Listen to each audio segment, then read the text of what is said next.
Sejumlah kotak suara di seluruh TPS di Aceh Tengah telah berada di kantor kecamatan masing-masing dari 14 kecamatan di Aceh Tengah. Namun hingga hari ini perhitungan atau perekapan di kecamatan belum juga dilakukan.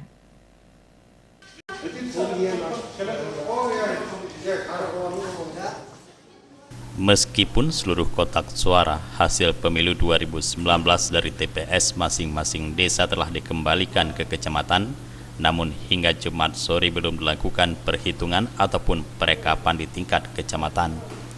Dari 632 TPS yang tersebar di 14 kecamatan di Aceh Tengah, seluruhnya telah berada di tiap kecamatan dengan pengawalan ketat dari aparat keamanan TNI Polri yang siaga di kantor camat.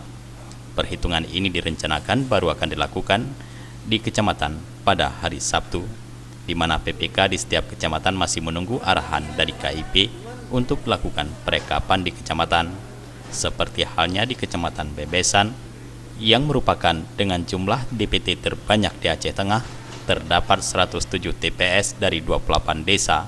Saat ini belum dilakukan perekapan di tingkat kecamatan. Seperti diketahui bahwa proses perhitungan dan perekapan di tingkat TPS memakan waktu yang rumit dari perencanaan, yang diprediksikan akan selesai pada malam hari, namun pada nyatanya sejumlah TPS baru siap perekapan subuh atau pagi harinya. Proses untuk perhitungan di kecamatan tahapannya dari tanggal 18 sampai 4 Mei. Jadi di sini kadang kami melakukan briefing dulu, dipastikan kalau memang kotak suara itu sudah pasti ada semua di aula kecamatan Bebesan. Dari Aceh Tengah, Tim Liputan Aceh TV melaporkan.